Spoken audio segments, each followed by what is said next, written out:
नमस्कार प्रिय दर्शकों, एक बार फिर आपका स्वागत है हमारे YouTube चैनल स्पिरिचुअल ज्ञान गंगा में। प्रिय दर्शकों, आज फिर एक नई कहानी, एक नया वीडियो लेकर के हम हाजिर हुए हैं। आज की जो कहानी है, आज का जो प्रसंग है, यह बड़ा ही ज्ञानवर्धक, बड़ा ही मोटिवेशनल है। प्राचीन काल समय में एक जंगल में एक कपोतक और एक कपोतक की पत्नी बैठे हुए थे। सर्दियों की रात थी, कड़ाके की ठंड पड़ रही थी। तब कपोतक की पत्नी कपोतक से कहती है कि पिया जी, आज की रात निकालने के लिए ऐसा क्या किया जाए जो आधी रात निकल जाए। सर्दी बहुत भारी पड़ रही है। कपोतक की पत्नी कहती कि कोई ऐसी कहानी सुनाओ जिसे हमारी आज की ये रात कट जाए। कपोतक अपनी पत्नी की बात सुनने के बाद एक कहानी शुरू करता है और कपोतक अपनी पत्नी से कहता है कि तुम ध्यान से सुनो, बड़ी ज्ञानवर्धक और बड़ी प्रेरणादायक कहानी सुनाने जा रहा हूं। जीवन में असंभव कुछ भी नहीं है और जब जागो तब सवेरा होता है। अगर आपको यह लगता है कि मैंने बहुत से बुरे काम किए हुए हैं और अब इन गलत कामों को सुधारने के लिए कोई भी विकल्प नहीं है, तो आपको यह कहानी एक बार अवश्य सुननी चाहिए। अब कपोतक की पत्नी बड़े ध्यान से सुनती है और कपोतक कहानी शुरू करता है। जो लोग इस कहानी को सुन रहे हैं वो इस कहानी को पूरा सुने। कपोतक कहानी शुरू करता है और कपोतक कहता है, एक दिन बुद्ध श्रावस्ती के ही एक गांव में भिक्षाटन के लिए पहुंचते हैं। जब बुद्ध गांव में प्रवेश करते हैं तो देखते हैं कि पूरे गांव में सन्नाटा छाया हुआ है। दूर दूर तक कोई व्यक्ति नजर नहीं आ रहा था। बुद्ध उस गांव के पहले द्वार पर जाते हैं और कहते हैं, भिक्षाम देहि, परंतु भीतर से बाहर कोई नहीं आता। बुद्ध दूसरे द्वार पर जाते हैं परंतु कोई दरवाजा नहीं खोलता। बुद्ध तीसरे द्वार पर जाते हैं परंतु उस द्वार से भी कोई व्यक्ति बाहर नहीं आता। फिर अचानक से एक दरवाजा खुलता है जिसमें से एक व्यक्ति बाहर निकलता है। वो जल्दी से बुद्ध का हाथ पकड़ता और उन्हें अपने घर में ले जाता है और कहता है, क्षमा करें बुद्ध, परंतु इस समय आप बाहर नहीं जा सकते। उंगलीमाल को श्रावस्ती की सीमा पर देखा गया है। सभी गांव वाले डर के मारे अपने अपने घरों की खिड़कियां, दरवाजे बंद करके बैठे हुए हैं। बुद्ध उस व्यक्ति से पूछते हैं, कौन है ये उंगलीमाल और उससे इतना भय क्यों है? वह व्यक्ति कहता है, उंगलीमाल एक राक्षस है। उसे जो भी मनुष्य मिलता है, बच्चा, वृद्ध, स्त्री या पुरुष, यहां तक कि सन्यासी भी, वो किसी को भी नहीं छोड़ता। महाराज प्रसन्नजीत के सैनिक भी उससे डरते हैं। बुद्ध उस व्यक्ति से पूछते हैं, क्या वो ये सब धन के लालच में करता है? वो व्यक्ति कहता है, नहीं, धन का उसे कोई लालच नहीं है।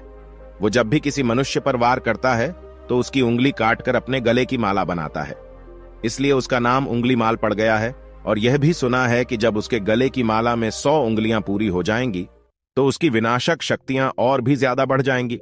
बुद्ध कहते हैं, आभार आपका जो आपने मुझे उसके बारे में बताया। फिर वो व्यक्ति बुद्ध से कहता है कि कृपा कर आप बाहर न जाइए क्योंकि वो आप पर भी वार कर सकता है। बुद्ध कहते हैं, भय से अपनी राह छोड़ दो, ऐसा मैंने कभी नहीं किया। मुझे भिक्षा मांगता देख जन जन के हृदय में उंगलीमाल का भय कम होगा। फिर वो व्यक्ति कहता है, नहीं बुद्ध, आप मत जाइए, वो बहुत ही ज्यादा खतरनाक है।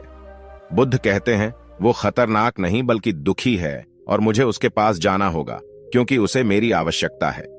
इतना कहकर बुद्ध उस व्यक्ति के पास से चले जाते हैं। कुछ दूर चलने के बाद बुद्ध वन में प्रवेश करते हैं। वन में चारों ओर एक सन्नाटा छाया होता है।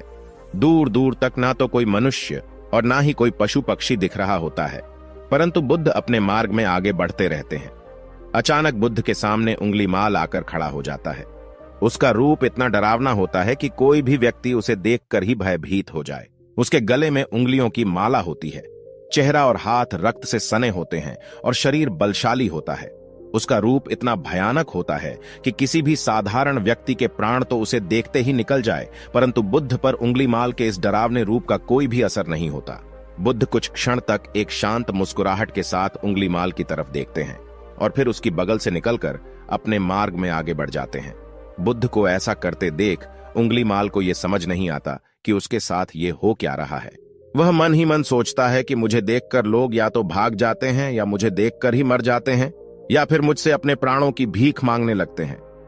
मैंने कई सन्यासियों को भी मारा है, परंतु मैंने आज तक कोई ऐसा व्यक्ति नहीं देखा जो मुझे नजरअंदाज करके अपने मार्ग में आगे बढ़ जाए। या तो इसने मुझ पर ध्यान नहीं दिया होगा या फिर हो सकता है कि यह देख ही ना सकता हो, परंतु मुझे इससे क्या, मुझे तो अपनी उंगलियों की माला पूरी करनी है। उंगलीमाल बुद्ध को आवाज लगाता है, ए साधु रुक। फिर भी बुद्ध उंगलीमाल को नजरअंदाज करते हैं और अपने मार्ग में आगे बढ़ते रहते हैं। उंगलीमाल और ज्यादा क्रोध में भरकर बुद्ध को आवाज लगाता है, ए साधु रुक। फिर भी बुद्ध उंगलीमाल को फिर से नजरअंदाज करते हैं और अपने मार्ग में आगे बढ़ते हैं। उंगलीमाल तीसरी बार बहुत ही ज्यादा क्रोध में भरकर आवाज लगाता है, ए साधु रुक। फिर बुद्ध रुकते हैं। उंगलीमाल बुद्ध के पास जाता है और कहता है, मेरे आदेश देने के बाद भी तू रुका क्यों नहीं? बुद्ध कहते हैं, मैं तो बहुत पहले ही रुक चुका हूं, तुम ही चलते जा रहे हो। उंगलीमाल ये समझ ही नहीं पाता कि बुद्ध क्या कह रहे हैं, परंतु वो इतना जरूर समझ जाता है कि सामने खड़ा व्यक्ति उससे थोड़ा भी नहीं डर रहा है। उंगलीमाल बुद्ध को डराने के लिए चिल्लाकर पूछता है, ए साधु, तुझे मुझसे भय नहीं लग रहा है क्या? मैं आदिमानव हूं। बुद्ध कहते हैं, नहीं, तुम मानव हो। बुद्ध की यह बात उंगलीमाल के हृदय पर लगती है। पहली बार उसे किसी ने मानव कहा था, परंतु वो इस बात को नजरअंदाज करने का प्रयास करता है और बुद्ध से पूछता है, ए साधु, तूने ये क्यों कहा कि तू कब का रुक चुका है, जबकि तू तो चल रहा था? और तूने ये क्यों कहा कि मैं नहीं रुका? बुद्ध कहते हैं, मैं बहुत पहले ही रुक चुका हूं, यानी मैंने ऐसे सारे बुरे कृत्य करना पहले ही छोड़ दिया है जिससे किसी भी व्यक्ति को कष्ट पहुंच सकते हैं। सब जीना चाहते हैं, बस तुम उन्हें करुणा से देखने का प्रयास करो। बुद्ध के ये शब्द दोबारा से उंगलीमाल के हृदय पर चोट करते हैं, परंतु वह दोबारा से बुद्ध की बातों को नजरअंदाज करने का प्रयास करता है और इस बार वह और क्रोध में भरकर बुद्ध की गर्दन पर अपनी कटारी रख देता है, जिससे वो लोगों की हत्या किया करता था, और बुद्ध से चिल्लाकर कहता है, नहीं, मानव में ना तो प्रेम है और ना ही करुणा है, सिर्फ छल और कपट है, इसलिए मैं सबकी हत्या करूंगा और किसी को जीवित नहीं छोड़ूंगा। बुद्ध कहते हैं, तुम्हें लोगों ने बहुत दुख दिया है उंगलीमाल। क्रूरता मनुष्य अज्ञान के कारण ही करता है। ईर्ष्या, द्वेष, मोह माया ये सभी अज्ञान की ही संतानें हैं, परंतु वो व्यक्ति ही है जिसमें दया, करुणा, सद्भाव और समझ का उदय भी होता है। उंगलीमाल यदि इस जीवन में क्रूर और निष्ठुर लोग हैं तो दयावान भी हैं।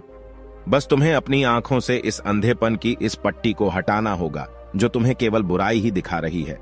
तीसरी बार बुद्ध के शब्दों को सुन उंगलीमाल का खुद पर से संयम हट जाता है।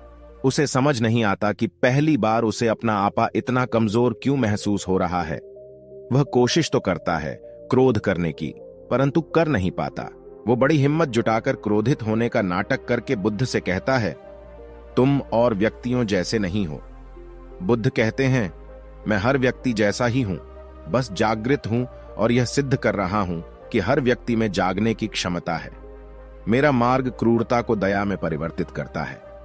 उंगलीमाल, तुम अनजाने में घृणा के पथ पर हो, बस इस क्षण रुक जाओ। तुम्हारे भीतर भी एक क्षमता है कि तुम दया और करुणा के पथ पर चल सको। इतना सुनते ही उंगलीमाल के हाथ से कटारी जमीन पर गिर जाती है और उसकी आंखों से आंसू बहने लगते हैं। भला कोई कब तक बुद्ध को अनदेखा करेगा? उंगलीमाल रोते हुए बुद्ध से पूछता है, क्या आप वही हैं जिन्हें लोग बुद्ध कहते हैं, जो लोगों को मुक्ति के मार्ग पर चलना सिखाते हैं? फिर बुद्ध कहते हैं कि हां, मैं वही हूं और तुम्हें भी मुक्ति के मार्ग पर ले जाना चाहता हूं। फिर उंगलीमाल कहता है, परंतु मैं अब बहुत दूर निकल गया हूं। मैंने बहुत हत्याएं करी हैं और बहुत पाप करे हैं। मैं अब चाहकर भी वापस नहीं लौट सकता और मेरा वापस लौटना अब असंभव है। बुद्ध कहते हैं, असंभव कुछ भी नहीं, जब जागो तभी सवेरा। उंगलीमाल कहता है, मैं अब पुनः जीवन की ओर नहीं मोड़ सकता, बहुत देर हो चुकी है। बुद्ध कहते हैं, तुम में इतनी चेतना है कि तुम जानते हो कि जो तुमने अब तक किया वह बुरा था। इसका अर्थ यह है कि तुम जानते हो कि क्या अच्छा है और क्या बुरा है। उंगलीमाल, जिस दिन से तुमने अच्छा कार्य करना शुरू कर दिया, उस दिन से तुम्हारा एक नया जीवन शुरू हो जाएगा। फिर उंगलीमाल कहता है, मैं कितने भी अच्छे कार्य क्यों न कर लूं, परंतु लोग मुझे उसी दृष्टि से देखेंगे और मुझे चैन से जीने नहीं देंगे। बुद्ध कहते हैं, उंगलीमाल, यदि तुमने हिंसा का मार्ग छोड़ा तो मैं तुम्हें मार्ग दिखाऊंगा और तुम्हारा संरक्षण करूंगा और तुम्हें लोगों की घृणा से बचाऊंगा। बस पहला कदम तुम्हें ही उठाना होगा। उंगलीमाल पूछता है, क्या यह हो सकता है?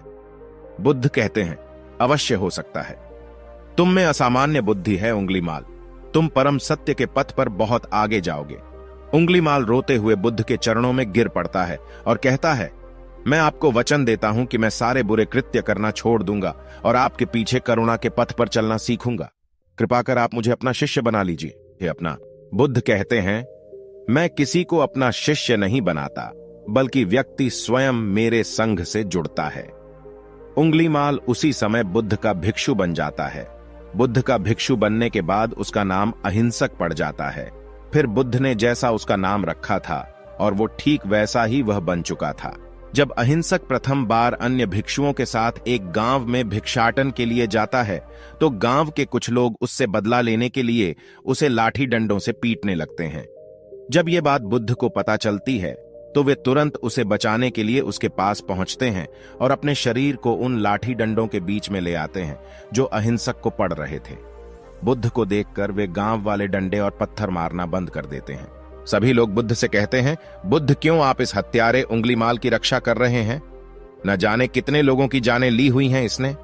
बुद्ध कहते हैं, अब यह उंगलीमाल नहीं है, बल्कि इसका नाम अब अहिंसक है। अब यह आपकी ही तरह एक मानव है। वे गांव वाले कहते हैं, ऐसा आदमी कभी नहीं बदल सकता।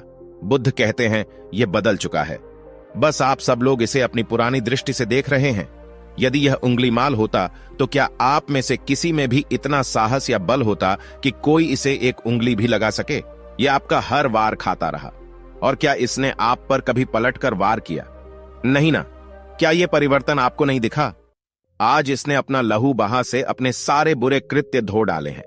आप लोगों के द्वारा इतनी मार खाने के बाद भी इसकी आंखों में आपके लिए क्रोध नहीं है। क्या यह बदलाव आपको नहीं दिख रहा है?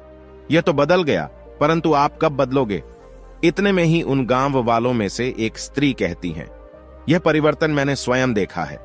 वो स्त्री गांव वालों से कहती है, आप में से कौन ऐसा है जो दूसरों के दुख में दुखी हो, दूसरों की पीड़ा सहन ना हो तो उसे हर प्रकार की सहायता प्रदान करे, और ऐसा इस भिक्षु ने किया है।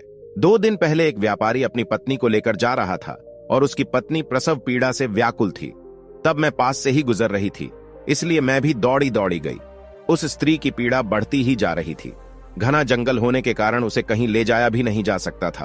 तभी यह भिक्षु वहां आ पहुंचा और इसने मुझसे पूछा कि क्या हुआ बहन। मैंने इसे बताया कि यह स्त्री प्रसव पीड़ा में है और इस घने वन में हम कुछ कर भी नहीं पा रहे हैं। कब तक यह कष्ट भोगेगी, कहीं इसके और इसके बच्चे के प्राण ना चले जाएं। फिर इस भिक्षु ने मुझसे कहा कि ऐसा नहीं होगा, मैं अभी अपने गुरु के पास जाऊंगा, वे अवश्य ही कोई मार्ग दिखाएंगे। इतना कहकर यह भिक्षु दौड़कर वहां से चला गया। बुद्ध कहते हैं कि फिर व्यथित हो अहिंसक मेरे समक्ष आया और मेरे पैरों में गिरकर मुझसे कहने लगा, बुद्ध, एक स्त्री गहन प्रसव पीड़ा में है और उसकी पीड़ा बढ़ती ही जा रही है, कहीं मां और बच्चे को कुछ हो ना जाए। ये सब सुनकर बुद्ध ने कहा कि दौड़कर जाओ और उससे कहो, बहन, जिस दिन से मेरा जन्म हुआ है मैंने जानबूझकर किसी भी प्राणी को कष्ट नहीं पहुंचाया है। मेरे सत्कर्म तुम्हारा सुरक्षा कवच बने और आपकी और आपके शिशु की रक्षा करें। अहिंसक ने मुझसे कहा, परंतु यह तो असत्य होगा बुद्ध। सत्य तो यह है कि मैंने आज तक बहुत से प्राणियों को कष्ट पहुंचाया है।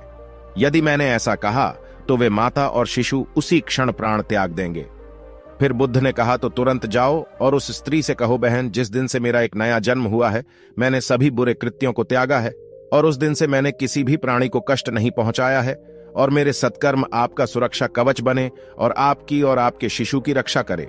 फिर अहिंसक ने बुद्ध से पूछा कि क्या मेरे सत्कर्म उन्हें बचा लेंगे?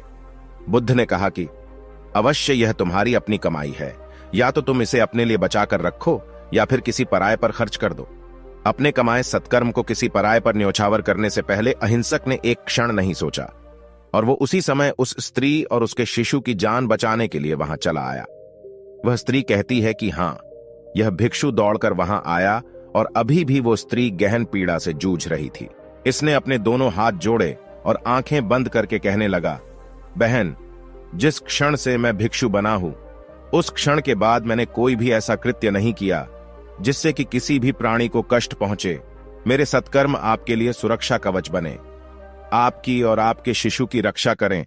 और इतना कहते ही उस स्त्री ने अपने बच्चे को जन्म दे दिया।